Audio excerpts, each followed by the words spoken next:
तलाशे सबा में हूँ, मैं आंधियों के पास तलाशे सबा में हूँ, तुम मुझसे पूछते हो मेरा हौसला है क्या। प्रोफेसर मोहन। आपका धन्यवाद प्रोफेसर कहकशा। आप सभी को अंतर्राष्ट्रीय महिला दिवस की हार्दिक शुभकामनाएं।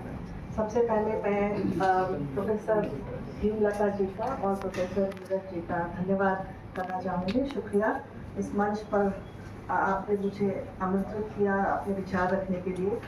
क्योंकि मैं आज जिस विषय पे मुख्य रूप से बोलना चाहूँगी, और जैसे मैंने कहा कि आज हम लोग यहाँ उपस्थित हुए हैं, सब इकट्ठे हुए हैं कि अंतर्राष्ट्रीय महिला दिवस को सेलिब्रेट करें, but it's a very ironical situation that on the one hand we are encountering war, conflict. So my topic is on women at the crossfire. It's a sociological analysis. मैं समाज शास्त्र परिपेक्ष में अपनी बात रखनी चाहूँगी। अगर महिला की स्थिति देखें तो वो किसी भी तरफ हो, युद्ध की स्थिति में उसका सबसे ज़्यादा खास होता है, सबसे ज़्यादा उन्हीं को सफ़र करना पड़ता है। उसकी पेन, सफरिंग, उत्पीड़न, इसकी ये एक अंतहीन रहता होती है और उसका कोई अंत नहीं होता है। जैसा कि प्रोफेसर नीरज सर ने बताया कि किस तरह से gender discrimination, domestic violence, sexual assault on small children, ये एवरीडे लाइफ का हिस्सा रहा है। तो pre conflict situation, pre war situation में such injustice, gender based violence, discriminations are very much evident in most of the context, whether it's the Middle East or whether it's the Asian context or anywhere else in the world. But when we shift, I mean to say, when the time shifts from towards the war situation, उसमें महिलाओं का ही सबसे ज़्यादा नुकसान होता है। समाजशास्त्र परिप्रेक्ष्य में मिलिटरिज्म या मिलिटराइजेशन या मिलिट्री रिजीम और military based institutions primarily are highly masculine, they are misogyny, they perpetuate a misogynist culture जिसमें महिलाओं की, बच्चों की और जो नॉन डोमिनेटिंग मैन हैं उनके लिए कोई स्पेस नहीं होता, कोई जगह नहीं होती। और जब military regimes and conflict emerge होते हैं, शुरुआत होती है, उसके शुरुआत के बाद जब पीस आता है, जब शांति की प्रक्रिया चलती है, स्टेट बिल्डिंग, पीस बिल्डिंग की प्रक्रिया चलती है, उस पूरे दौर में वुमेन का जो women and children they are the worst sufferer. उस पूरे पीरियड में ऐसा नहीं कि युद्ध सीज हो गया, वॉर खत्म हो जाए, लेकिन ये जो पूरी प्रक्रिया है पीस बिल्डिंग, और उसमें भी वुमेन को बहुत सारा सफरिंग होता है और बहुत ज़्यादा ही उत्पीड़न होता है। क्योंकि स्ट्रैटेजिक जो पॉलिटिकल डिस्कोर्स हैं और जो पॉलिटिकल स्ट्रैटेजी बनाते हैं और डिसीजन मेकिंग बॉडीज हैं, डिसीजन मेकिंग tables हैं, women are completely missing out there. Their voices are no more there, and hence one can see that this whole process of militarization is very much situated in the contemporary era of neoliberal era. In the post-war era, after Second World War, there was this emergence of new nation state, which were predominantly the welfare state. But today, there is a shift from the welfare state to the new liberal state. And hence, you can see that the helplessness we all are feeling, that we are unable to do anything. Even the nation state, जो nation state की प्रभु सत्ता थी, वो कहाँ चली गई? उनकी जो sovereign nation state थी, वो कहाँ चली गई? We are actually encountering all these difficult questions.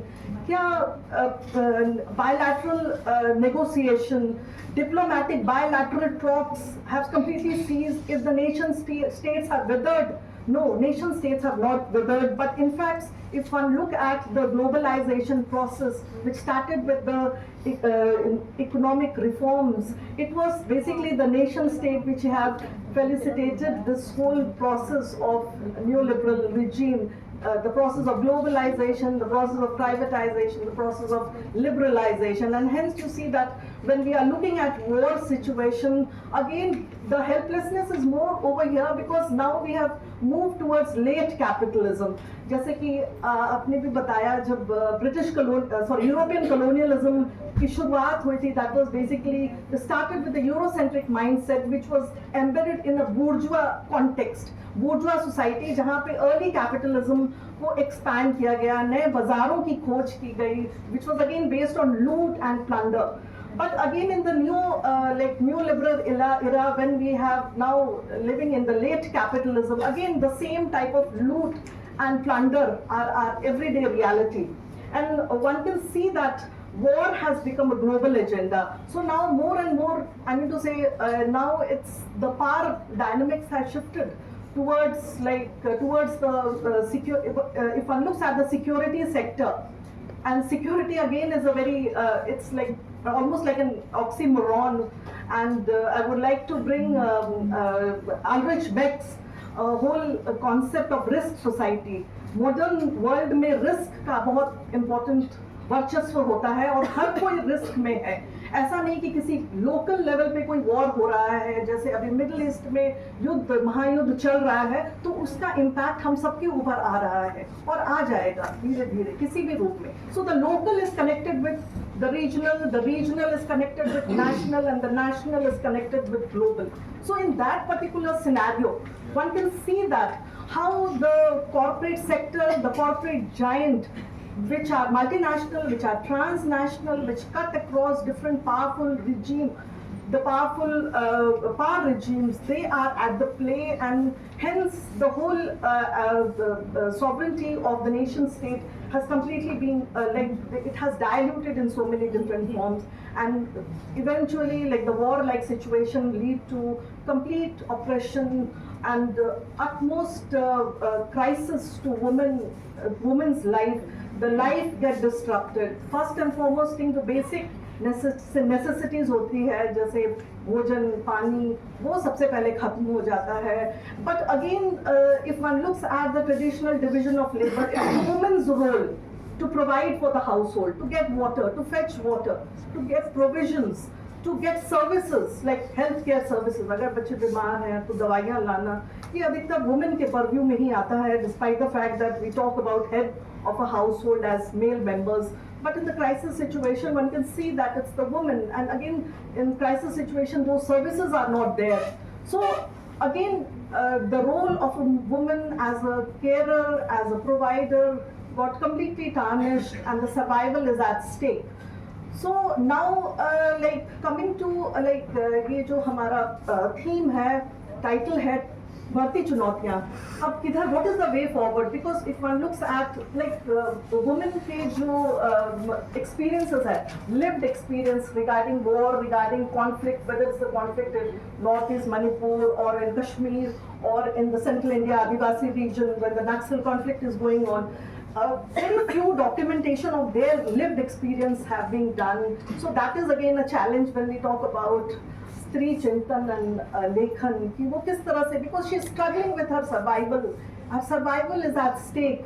But again if one looks at the role of women, one can see that she always exercises her agency despite the fact that she has got very limited option, and she always look forward. She brings up the survival guides. So how to move forward? At times, I'll tell you, this is very, very, very painful that women at times negotiate through her own bodies in order to survive.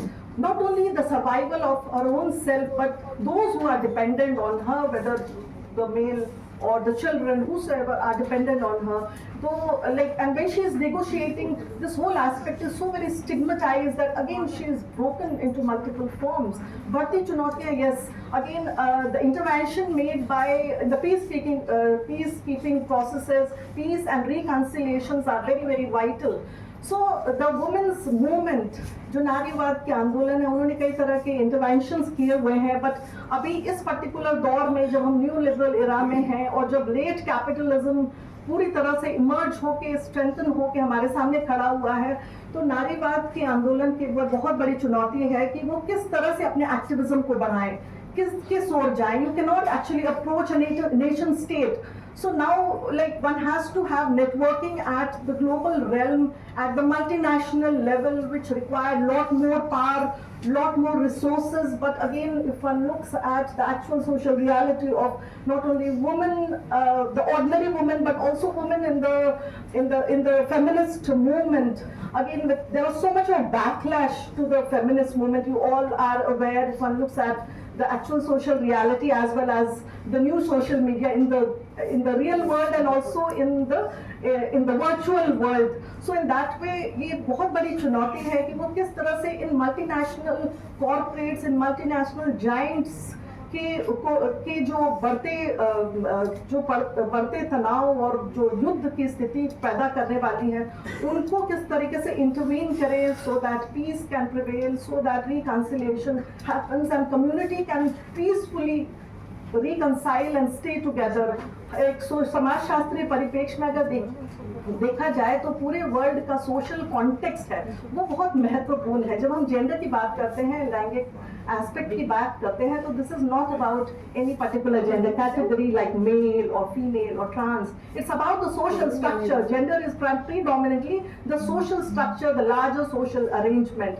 So at that level, if one is starting at the local level, one has to reach the global realm. If one is starting from the top, from the global realm, one has to touch upon the local realm. So that journey is again very, very difficult, but again, woman has always exercised her agency in multiple ways, despite the fact that she has very limited resources, very limited option, but she has always find the survival guides, and this is how we can move forward.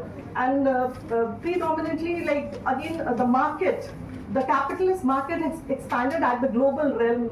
So you loot and plunder, which is there for new resources, new forms of resource like oil, diamonds, coal, etc., uranium, etc. And so now the multinational corporation, they want to like extract, they accumulate more and more of it, despite the fact that they are into warfare. And they're creating war. And again, if one looks at this whole aspect of conflict is a social process.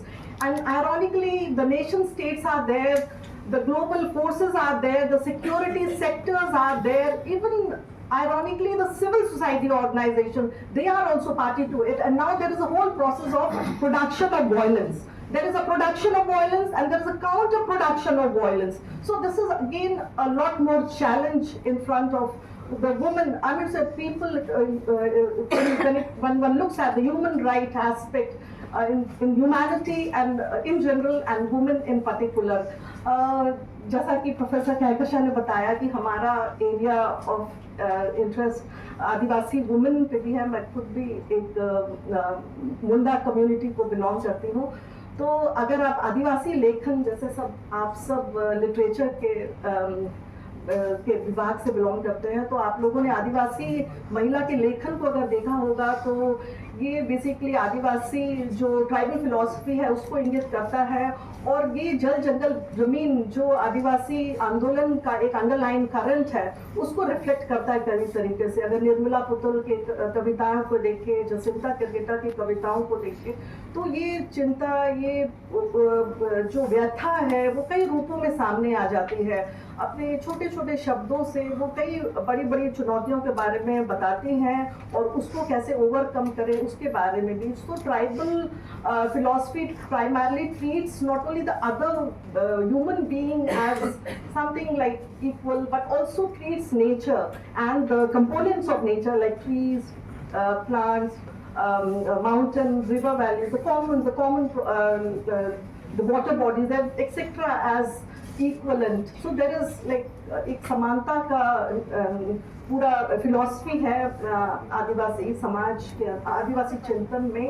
तो वो basically उनको ऐसा नहीं है कि it's a personification of the natural entity, but there is a kin relationship also. एक नातेदारी का जो प्रक्रिया है उसमें वो पहाड़ों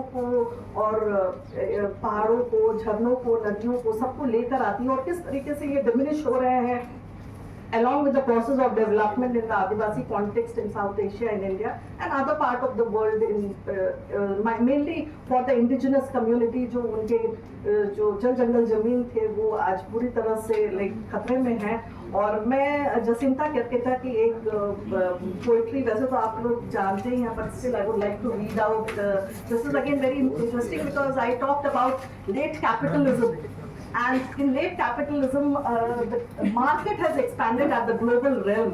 तो क्या क्या बिकेगा, क्या क्या खरीदा जाएगा, ये बहुत बड़ा इशू है।